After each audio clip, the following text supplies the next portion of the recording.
Welcome back. It's Tony Robbins again here with Money Master the Game, 7 simple steps to financial freedom. Let's get into gear now. We've given you the background, the overview of what this book is really about. Let's go through the 7 steps by beginning with step number 1, tap the power. In this session, we're going to make the most important financial decision of your life. And it's not a decision you might think it is. In fact, most people think that the way you get free, financially free or wealthy, is you get this big score. Somehow I'm going to make a bunch of money, or somehow I'm going to make this investment in Apple and it's going to triple, and that's what's going to make me wealthy.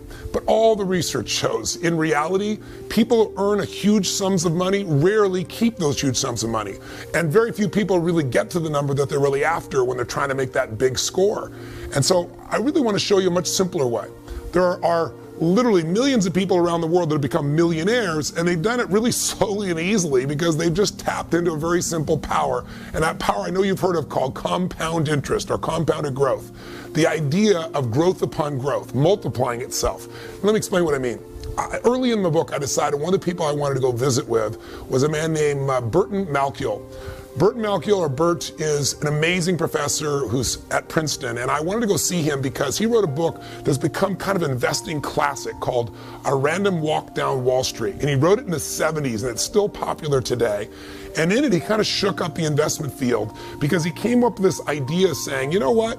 People should be able to have a tiny bit of money and own all of the stock market and not pay these huge mutual fund fees that are usually hidden, that are eating away at your ability to grow and compound what you have into real wealth.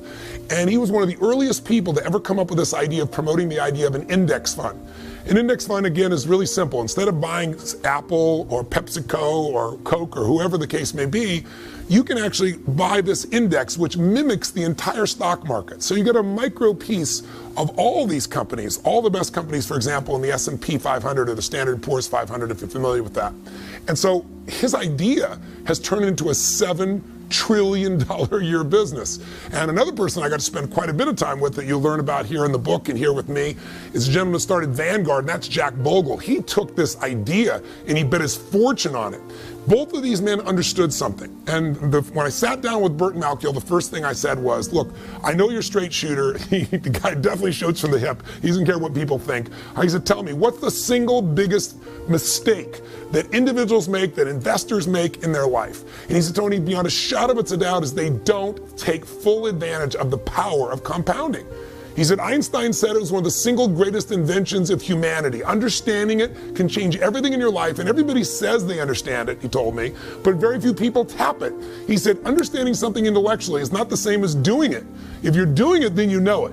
If you understand intellectually, you know, like I've said before, that and $3 will almost buy a Starbucks bucket of coffee. So what you really have to understand is how it works. And so I asked him, I said, Bert, what's the best way to teach it? And he went into this riff. And you know, he's in his late 70s, and it was kind of like I've read him describe this before, but watching him do it there in front of my eyes, his eyes sparkled and he got all in state. You could see he's done this so many times, but it's like a great musician, you know, it's like a Bruce Springsteen going off and doing a riff there directly for you. And his riff was to tell me the story about William and James. He said, tell me, I should give you a real example. Let's say 2 guys, William and James, and let's say William starts out at 20 years old, and he starts taking a little bit of his money and just locking it down and setting it aside and investing it.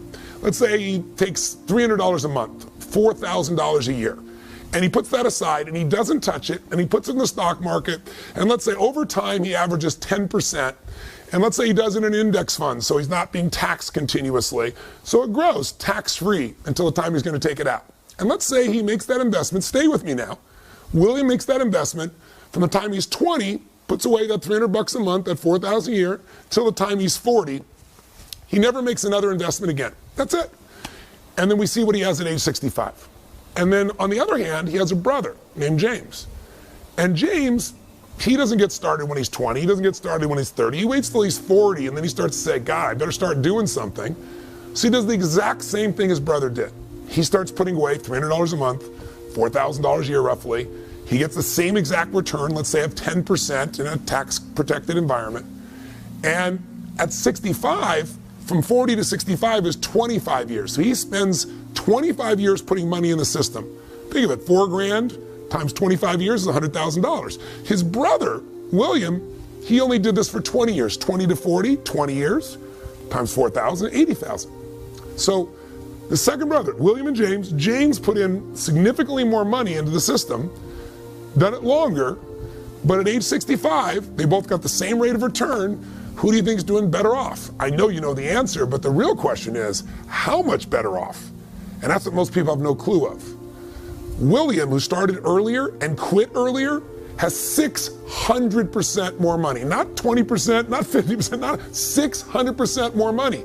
At age 65, both these men who got the same rates of return, but one started earlier and quit earlier, he has $2.5 million for William. And James, who started later and put more money into the system, but he started later, so he got less compounding, he ended up with $400,000. A $2.1 million difference. Now that could be the difference between total financial freedom for somebody or doing okay for a while and at 70 having to get a job to be somebody greeting people at Walmart. See, this understanding of compounding is how you can free yourself from this idea that somehow you've got to make this giant score, because the more you try to create that giant score, even if you get it, usually isn't kept. And how can I say that? Because I've been in this business working with people, some of the greatest entertainers, actors, musicians, sports stars, government officials who go off and make money afterwards. And I can tell you one thing, rarely do they keep it because they've never understood how to really tap into this power. And I'll give you one more example because Bert gave it to me at the time. He said Ben Franklin, when he was living alive, there were two cities that were kind of like sister cities for him. And it was Philadelphia and Boston. He went back and forth between them. They felt like hometowns to him. So when he died in 1790, he gave both cities $1,000, but the control and the guide was they couldn't be touched. The money had to be invested, had to be left alone for 100 years. After 100 years, he already calculated what he knew it would be worth. He said they could both take out $500,000. That 1,000 would be worth 500,000, he had calculated, or more. It was actually worth a lot more. And then at 200 years, they have to leave the rest in and let it accumulate. And at 200 years, they could take all the money out for both cities. Well, both cities got a $500,000 hit from a $1,000 investment 100 years out. That's pretty amazing mathematics. When it grows, you think about that. Nothing was added to it. It was just natural interest growing, the growth that happened in the market. And then what happened in 200 years? That $1,000 had grown to $6.5 million, even though they'd already taken $500,000 out and it didn't get to compound for 100 years. 6.5 million, that's a 3,000% return. So compounding is amazing. And I know you've heard of it. I'm sure you've got examples you've heard. But what I really want to do in this particular session with you is get you to take step one to financial freedom. And that is to start tapping this power. And the way you're going to tap this power is give up the illusion that you're going to get this home run. I'll help you with a home run. We'll use a metaphor. How about Curt Schilling? Boston Red Sox. If you're a sports fan, you know about this man because he went to 2 World Series. Brilliant man. He made $100 million in income. $100 million. Now check this out. How much does he have today? He's bankrupt. In fact, he's not only bankrupt, he's upside down $50 million. How's that possible? Because when people make huge sums of money, no matter how much money we make, have you ever noticed that we seem to find a way to spend it? And you say, that's impossible. But when you make that much money, you buy yourself a business or you buy an island, and guess what? You can be upside down so quick it makes your head spin. How about, if you're old enough, maybe you remember LA Confidential and the woman who won the Academy Award for that, Kim Basinger. Or maybe if you've really been around a while, you remember 9.5 Weeks. She was the highest paid actress of her day. She was getting $10 million a movie at a time when no one ever dreamed of those kinds of numbers. But guess what? Today, she went through bankruptcy. She bought a little town, paid $20 million in Texas for a town, made some bad mistakes, and went bankrupt. I could give you a list that'll make your head spin. I mean, some of the greatest people that found themselves, if not bankrupt, completely busted. People like Willie Nelson, Marvin Gaye, Francis Ford Coppola, who did Godfather, for God's sakes. These are people that made more money than most people ever dream of. Or how about Mike Tyson? Mike Tyson made $500 million in prize money. He actually earned $500 million and then went bankrupt. In fact, he was upside down $27 million. Michael Jackson reportedly had a contract for almost $1 billion, and he couldn't make the payments on his ranch, the Neverlands Ranch, of $25 million. And after he's passed away, people have made a fortune, like a lot of artists. But at the time of his death, things are pretty rough. So it doesn't matter how much money you have. In fact, most people describe what happens with, let's say, a fighter, even somebody as brilliant as Money Mayweather, brilliant guy, unbelievable fighter. But if you talk to nobody less than 50 Cent, his former friend and partner, he said, let me tell you what he does. He goes out and he fights, he gets the money, he spends the money, and then he fights. He said, and he carries around a Louis Vuitton bag full of literally $1 million in cash, just in case anything special happens he wants to take advantage of. So God forbid if something happens to this man and his ability to fight, he could be in real trouble. We can't do that. And it's easy to make fun of somebody else and go, well, look at what they're doing. But don't most Americans really, instead of fight, say work, earn the money, spend the money, work?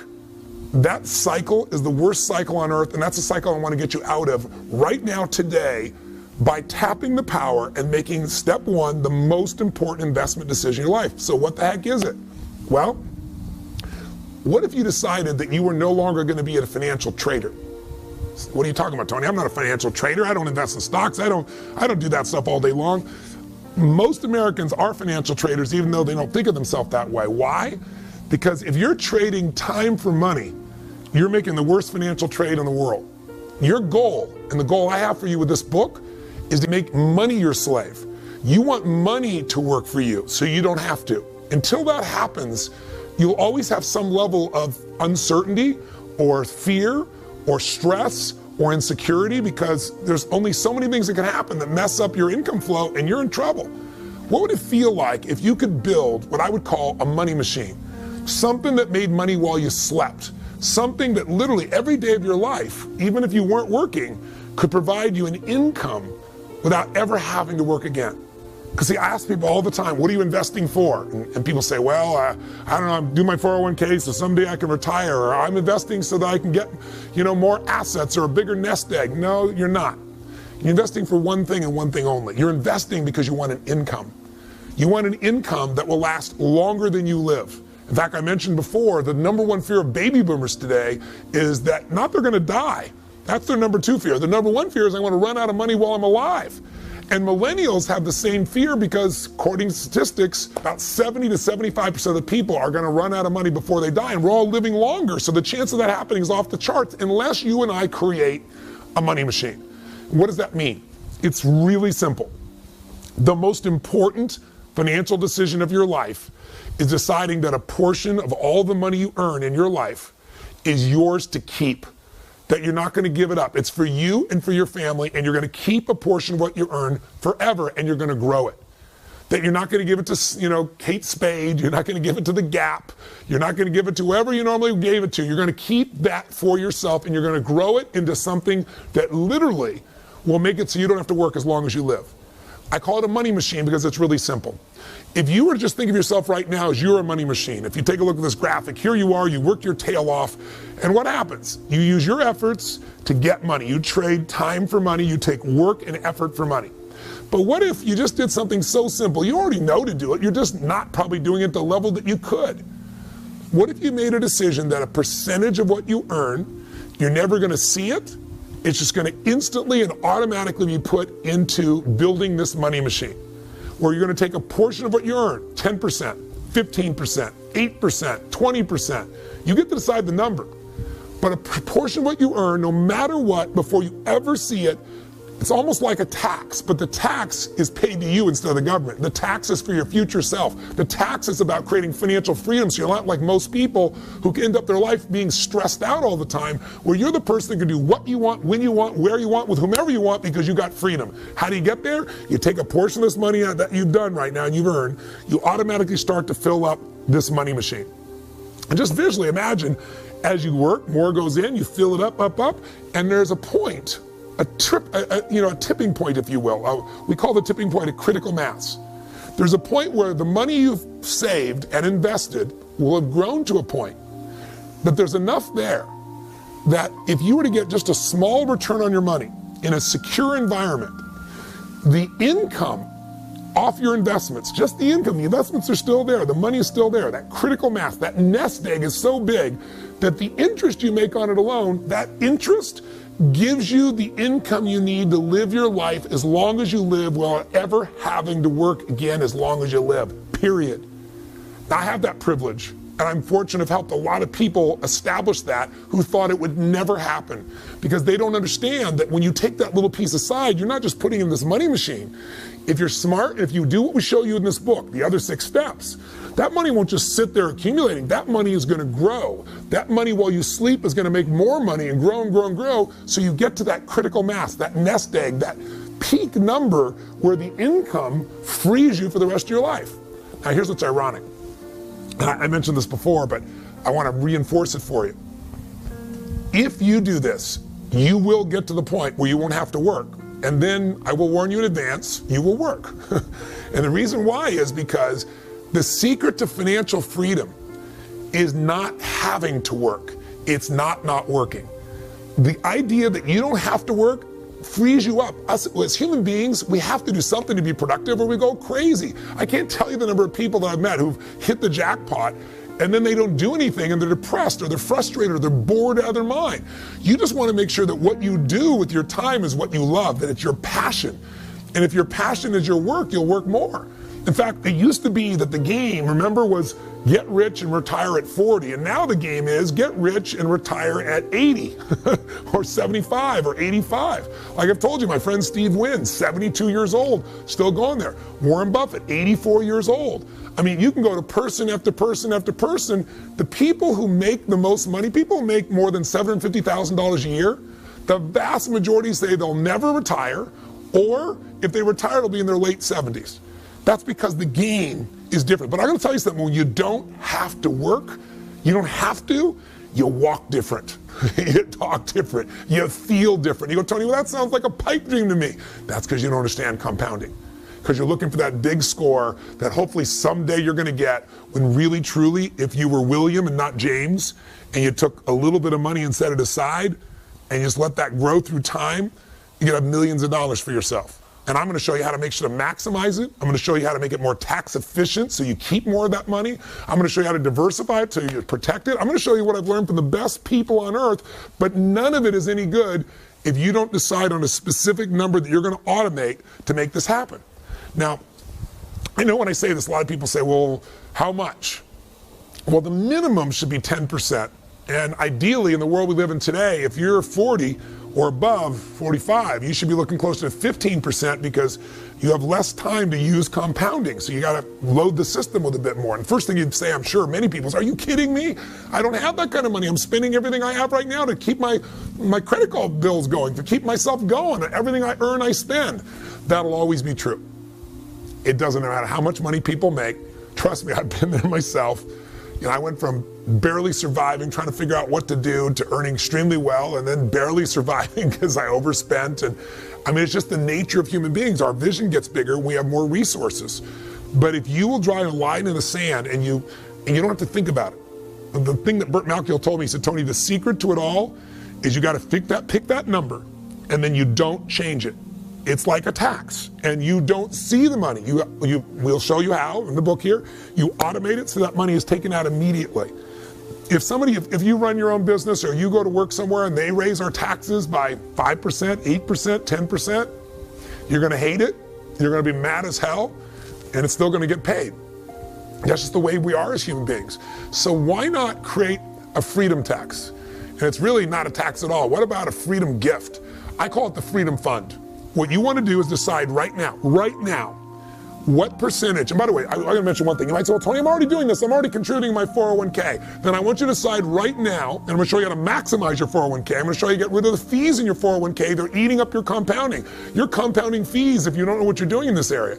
But if you're already doing this, I want you to pick a number right now that you might increase to. And before you pick the number, whether it's 10 or 15 or 20, whatever that number is, you're going to want to decide it and not change it, other than increase it maybe in the future. And you're going to make it automated so that money goes into your freedom fund. Not a savings account, a place where you're going to be investing that money and growing it till it hits a critical mass that throws off the income you need so you never have to work again. So you have that true financial freedom. So if you're saying, well, Tony, I don't know how I'm going to do this, let me give you 2 pieces to help you think about this. I could name dozens of stories or examples of people that I've met over the years who've started with nothing and became wealthy because they just took a little piece off and forgot about it and let it grow and grow and grow and grow. But I'll give you one of my favorite examples, Theodore Johnson.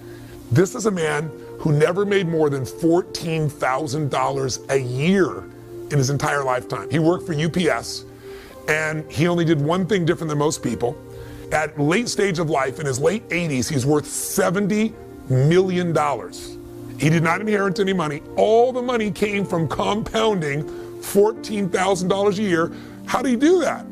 He committed to one thing. He decided 20% of all he earned was going to be set aside. Every check, every bonus, every situation, 20%. There was no excuses. He'd have to find a way to do things differently, earn money other places, but that 20% was sacred. And it compounded over a lifetime for him and gave him $70 million. In his late 80s, he donated $35 million away, still had $35 million, and guess what? Never made more than 14 grand. I mean, there's no excuse. When you understand the power of compounding, it's game over. But you gotta get beyond your knowing what it is to acting, and that's really what I'd like you to do right now. So right now, why not make a decision right now in this moment and say, this is what I'm gonna do. I'm gonna stop trading time for money. I'm gonna make money work for me. I'm gonna make money my slave, and I'm gonna make a decision right now that no matter how hard it may seem in this moment, I'll get used to it. I've got to decide a number that I'm gonna set aside, and that number's not gonna move, and I'm gonna automate it. What is that number for you? Is it 10%? Is it 15? Is it 18, 20? Is it, gosh, I got to at least start with 7? What's the number going to be? Make a decision right now. And if you already have a portion that you're putting aside, it's only going to get you so far. Make a number larger now. That'll be the decision, the most important financial decision in your life, because investing can only be done with the capital you set aside. And if you wait to have a bunch of money to invest, you'll lose all the years that little bit of money could have been compounding and going crazy. Compounding is the ultimate power. Tap that power right now by making your decision. Have you made it? Write it down. You know, when you think of something, how it goes out, write it down. Drop it right now into your planner. Send yourself an email with that in the headline. What are you going to do right now so you lock it in your head? And so you lock it in your life. And then the question is, how do you go about automating that? Just open the book, chapter 1.3. It'll walk you through how to do it. You can go to Schwab, you can go to TD Ameritrade. There are a variety of people that can automate it, so it takes right out of your check into holding place. You say, well, then where will I take that money? Where will I invest that money? Those are the steps to come. First step is get in the game, and the only way you're going to be able to get in that game is start to tap the power by automating. Now, if you're sitting here right now saying, Tony, all this is well, and I've heard this before, I know compounding, then, you know, but I just don't have any money to invest. What am I going to do? Then I'd like you to tap into the power of behavioral economics.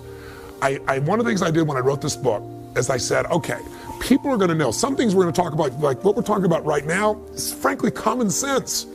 But common sense is not too common. Have you noticed that? People know it, but they aren't doing it.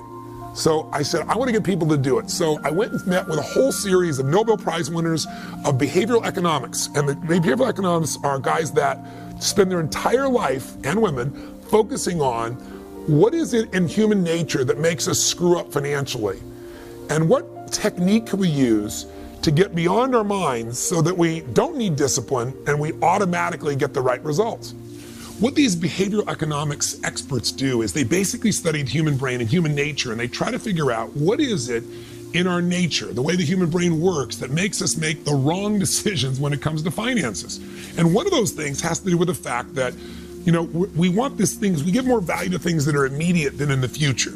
Like what is in front of you right now seems more real than 10 years from now, even though 10 years from now you're going to get there, and if you don't do something now, it's going to be painful. And so a lot of these experts have figured a way to get around your own nature with these little behavioral tricks. So it doesn't take discipline to make it happen. So for example, Shlomo Benartzi, who's from UCLA, and Richard Thaler from Chicago, both came up with a brilliant system called Save More for Tomorrow. Let me explain how it works. So if you right now say, Tony, I know I've got to save. I know I've got to I've got to start tapping the power of compounding, but I'm spending every dime I have and there's no way out. First, bullshit. I'm sorry, but it's got to say bullshit. You can find a way if it's your entire life and future depends upon it. Don't accept that. We all get what we tolerate. There's a way to find it. There's something to cut. There's something to create. There's some way to add more value. We'll get to that later. But with this system, what they said is, look, if I said to you, next week we're going to meet and we're going to have this meeting would you like to have some fresh fruit or would you like to have chocolate cake? When they do this research with students, about 80% of the people say, no, I'll have some fresh fruit, especially in an environment that is somewhat health-oriented and so forth.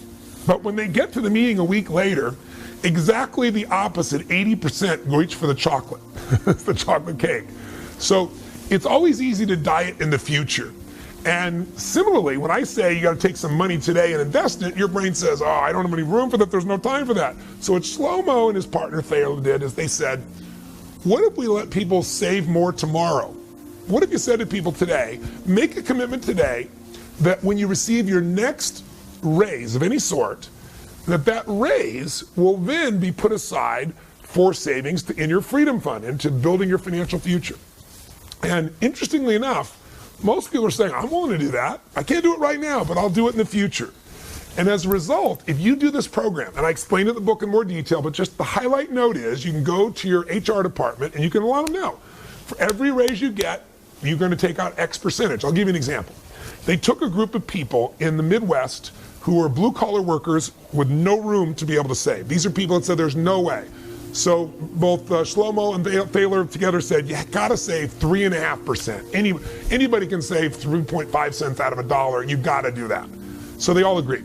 They said, but then you're also gonna be used to this formula of save more for tomorrow, which means every time you get another raise, another 3% or 3.5% is gonna be set aside. The most crazy thing happened. This group of people went from saving nothing or 3.5% to saving 14% on average. Now, when you start saving 14%, it's a different universe. You're gonna start compounding. Get this, 65% of these blue-collar workers who never saved anything in their life were saving 19%. Now, when you start saving almost 20%, that's what made this man with $14,000 a year end up with $70 million. That's the power of compounding activated. So here's what I'm gonna say to you, there is a way. And if you say, Tony, well, but there isn't. Okay, I'll agree to do this in the future, but what if I don't get a raise? Well, if you don't get a raise, I'd say to you, learn to become more effective. I always tell people, find a job where your raise becomes effective when you do. Either own your own business, get yourself in sales, do something where you have some control, or start a little business on the side. We can talk about those things later, but for right now, let's pretend you can't get any more money anywhere. How could you still do it? You can save and get that money to invest. Save something you're spending money on. How about this? Take one night a week and don't go out to dinner. Order a pizza in, watch a movie at home instead of going out to the movies. You'll save at least $40. In the world we live in today, probably a bit more than that. If you save $40 a week by just having a pizza, not going out for dinner on one of those nights, or not going out and spending that money, $40 a week sounds like so small amount. But if you took that money and you put it in your freedom fund and you grew it at 8%, and we're going to show you some people, for example, in this book who've averaged over 75 years closer to 10% and with very little risk up and down. But let's say you averaged 8% and you left it in there for 40 years. You know, you're 20 years old, you're 25 years old, you're 30 years old even, plenty of time. Do you know what that money turns into? $40 a week? That's almost $2,000 a month. At 8% compounded turns into $500,000 by itself. See, the money's gonna get spent. The only question is, are you gonna compound it in something real or are you just gonna throw it away?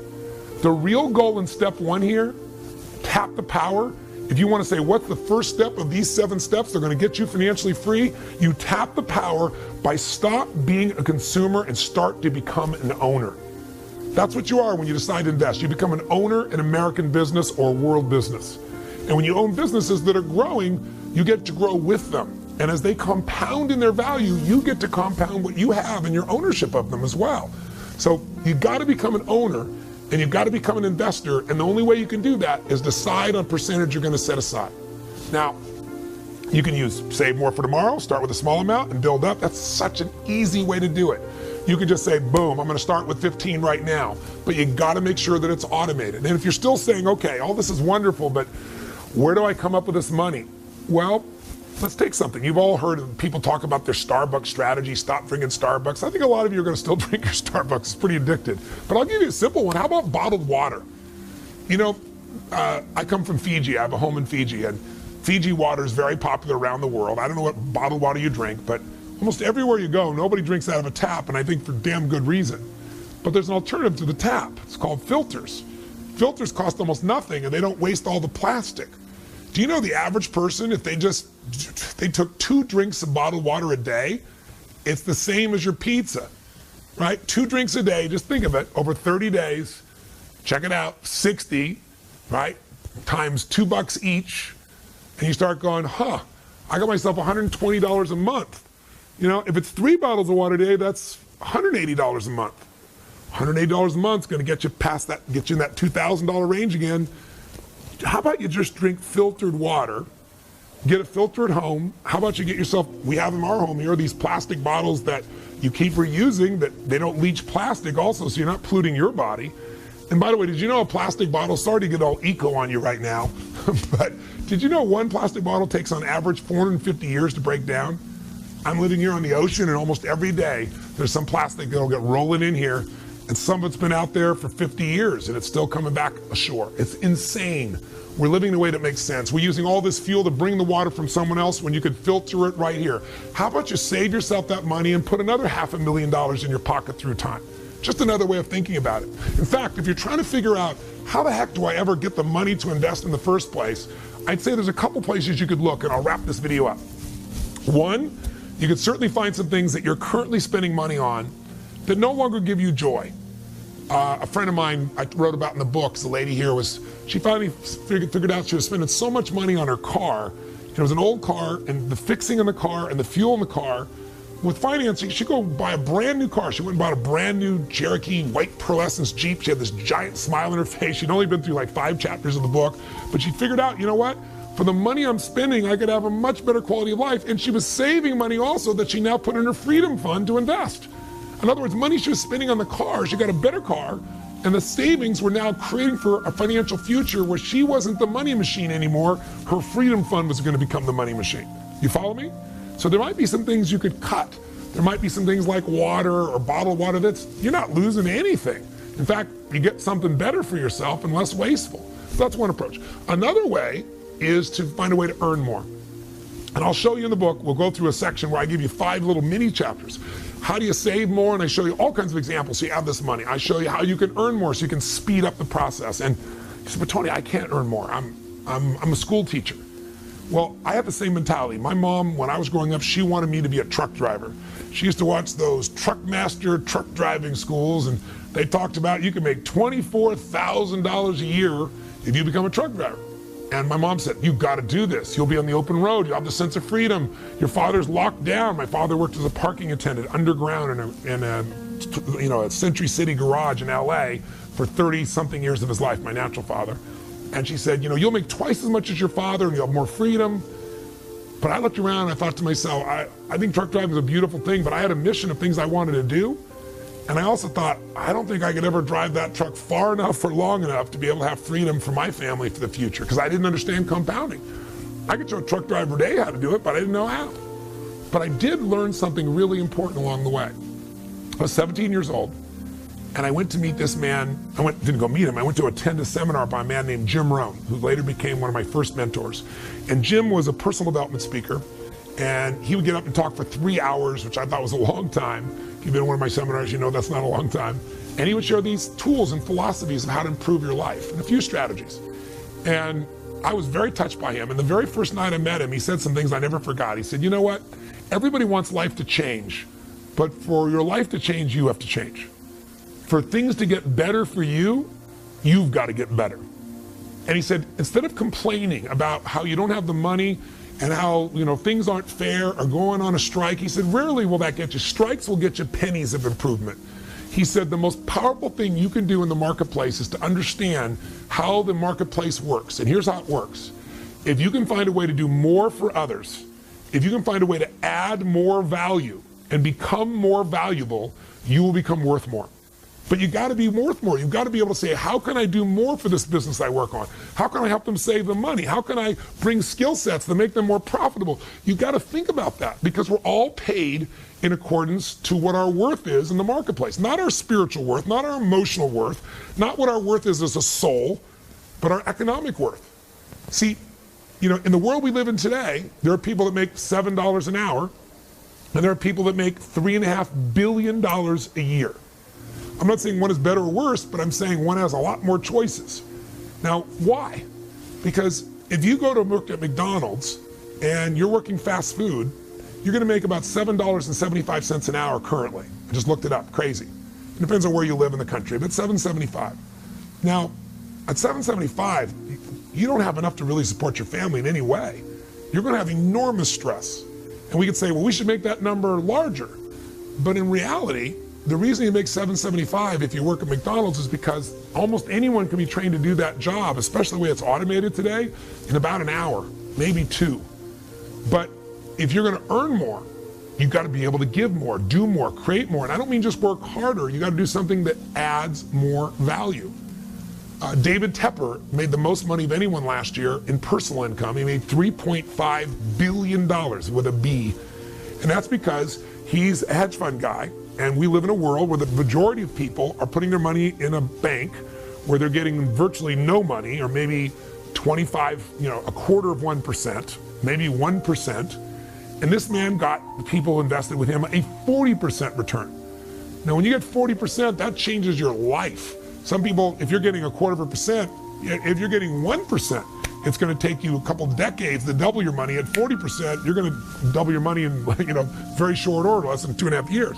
So it's an interesting process to see what that value is. And he said, Tony, what you must do is find a way to do more for others than anybody else has done. He said, if you can find a way to help millions of people, then obviously you can be a millionaire if you want to be that. He said, but it's got to be something they want, something they value, something they think is incredible.